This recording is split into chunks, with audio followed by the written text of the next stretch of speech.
Cyber ಅಪರಾಧಗಳ ಬಗ್ಗೆ ಹಾಗೂ ಕೋಆಪರೇಟಿವ್ ಸೊಸೈಟಿಗಳಲ್ಲಿ ಭದ್ರತೆಗೆ ಸಂಬಂಧಿಸಿದಂತೆ ಮಾರ್ಗಸೂಚಿಗಳ ಪಾಲನೆಯ ಕುರಿತು ಪ್ರಾಥಮಿಕ ಕೃಷಿ ಬ್ಯಾಂಕ್ಗಳು, ಕೃಷಿಯೇತರ ಬ್ಯಾಂಕ್ಗಳು ಮತ್ತು ಪಟ್ಟಣ ಸಹಕಾರಿ ಬ್ಯಾಂಕ್ಗಳ ಮುಖ್ಯ ಕಾರ್ಯನಿರ್ವಹಣಾಧಿಕಾರಿಗಳಿಗೆ ಮಾಹಿತಿ ಕಾರ್ಯಾಗಾರ ಎಸ್ಸಿಡಿಸಿಸಿ ಬ್ಯಾಂಕ್ ಸಭಾಂಗಣದಲ್ಲಿ ನಡೆಯಿತು.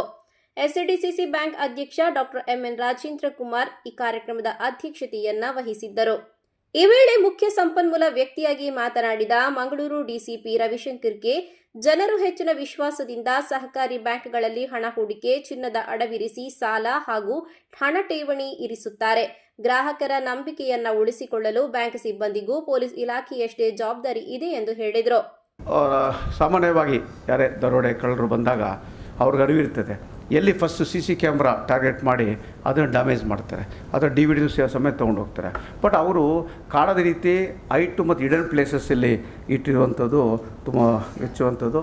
ಮತ್ತು ಎಲ್ಲ CC ಕ್ಯಾಮ್ರಾಗಳಿಗೆ ಯಾರು ಹೆಡ್ ಕ್ವಾರ್ಟರ್ಸಲ್ಲಿ ಕಮಾಂಡ್ ಸೆಂಟ್ರಲ್ಲಿ ನಾವೇನು ಟ್ರಾಫಿಕ್ ಹೆಡ್ ಕ್ವಾರ್ಟರ್ಸಲ್ಲಿ ಕಮಾಂಡ್ ಸೆಂಟ್ರ್ ಇರ್ತಲ್ಲ ಆ ಥರ ಯಾವಾಗಲೂ ವೀಕ್ಷಣೆ ಮಾಡ್ತಾ ಇರ್ತಾರೆ. ಈಗ ಕೋಟೇಕರ್ ಬ್ಯಾಂಕಲ್ಲದೆ ಪ್ರಾಬ್ಲಮ್ ಬಂದಿದ್ದು, ಅಲ್ಲಿ ಓಪನ್ ಇದೆ. ಯಾರೇ ಗ್ರಾಹಕರು ಬಂದಾಗ ಸಲೀಸಾಗಿ ಸ್ಟಾಫನ್ನು ಮುಟ್ಟಬೋದು, ಒಳಗೆ ನುಗ್ಗಬೋದು.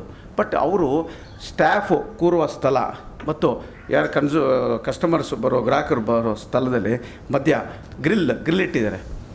ಗ್ರಿಲ್ ಇಟ್ಟು ಒಂದು ಸೆನ್ಸರ್ ಸಹ ಇಟ್ಟಿದ್ದಾರೆ.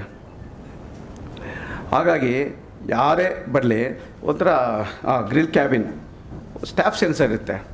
ಗ್ರಿಲ್ ಕ್ಯಾಬಿನ್ ಇರೋದ್ರಿಂದ ಯಾರೂ ಒಳಗೆ ನುಗ್ಗಲಿ ಪ್ರವೇಶ ಮಾಡೋಕ್ಕಾಗಲ್ಲ. ಅವರು ಸಹ ಸೆನ್ಸರ್ ಇಟ್ಟಿರ್ತಾರೆ. ಸಂಬಂಧಪಟ್ಟ ಸ್ಟಾಫ್ ಯಾರಿದ್ದಾರೋ ಅವರು ಮಾತ್ರ ಬರಬಹುದು.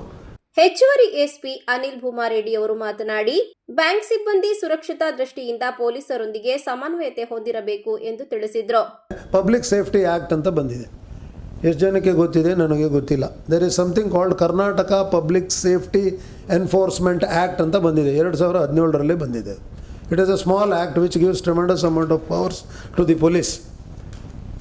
Shops, business establishments, banks ಎಲ್ಲ ಇದರ ಪರಿಧಿಗೆ, ಇದರ ವ್ಯಾಪ್ತಿ ಒಳಗೆ ಬರ್ತದೆ. ನಿಮ್ಮ ಬ್ಯಾಂಕಲ್ಲಿ ಒಂದು ಟೈಮಲ್ಲಿ 100 ಜನ ಅಥವಾ ಇಡೀ ದಿವಸ 500 ಜನ ಬಂದು ಹೋದರೂ ಕೂಡ you will be coming within the framework of that public safety act. What does that public safety act says? It wants to empower. Public Safety Act wants to empower the police personnel, the enforcement authorities, to see to it that every business establishment or commercial establishment, banks irbodu, financial institutions irbodu, there is a onus on them, a legal mandate is put on them. ಕಾನೂನಾತ್ಮಕವಾಗಿ ಅವ್ರ ಮೇಲೆ ಒಂದು ಜವಾಬ್ದಾರಿ ಹಾಕಿದ್ದಾರೆ. ಏನು ಅಂದರೆ they are liable to secure their building and their transactions by way of taking certain measures which are must mandated under the act. CCTVನ ಹಾಕ್ತಕ್ಕಂಥದ್ದು ಆಪ್ಷನ್ ಅಲ್ಲ, ಅದು. There is no choice, it is a Hobson's choice. Hobson's choice ಅಂದರೆ no choice ಅಂತ. ಇನ್ನು ಪೊಲೀಸರು ನೀಡುವ ಸುರಕ್ಷತಾ ಸೂಚನೆಗಳನ್ನು ಪಾಲಿಸಿ ಸಾಧ್ಯವಾದಷ್ಟು ಅಗತ್ಯ ಕ್ರಮಗಳನ್ನು ಅಳವಡಿಸುವುದು ಸಹಕಾರಿ ಬ್ಯಾಂಕ್ಗಳ ಜವಾಬ್ದಾರಿ ಎಂದು ಡಾಕ್ಟರ್ ಎಂಎನ್ ರಾಜೇಂದ್ರ ಕುಮಾರ್ ಅವರು ತಿಳಿಸಿದರು. ಪೊಲೀಸ್ನವರು ಇವತ್ತು ಯಾಕೆ ಇದನ್ನು ಏರ್ಪಡಿಸಿದ್ದಾರೆ ಒಂದು ಸಭೆಯನ್ನು ಅಂತ ಹೇಳಿದರೆ, ಯಾವುದೇ ಅವಘಡ ಸಂಭವಿಸಬಾರ್ದು, ಆ ಸಂಭವಿಸಿದ ರೀತಿಯಲ್ಲಿ ಅವರು ಏನೇನು ಮಾಡಬೇಕು ಅನ್ನುವಂಥದ್ದನ್ನು ನಮಗೆ ತಿಳಿಸಿದ್ದಾರೆ. ಅದಕ್ಕಾಗಿ ನಾನು ಎಲ್ಲ ಪೊಲೀಸ್ ಅಧಿಕಾರಿಗಳಿಗೆ ಹಾಗೂ ಪೊಲೀಸ್ ಇಲಾಖೆಗಳಿಗೆ ಎಲ್ಲ ಸಹಕಾರಿ ಸಂಘಗಳ ಪರವಾಗಿ ಒಂದು ಅಭಿನಂದನೆಯನ್ನು ಸಲ್ಲಿಸ್ತಾ ಇದ್ದೇನೆ.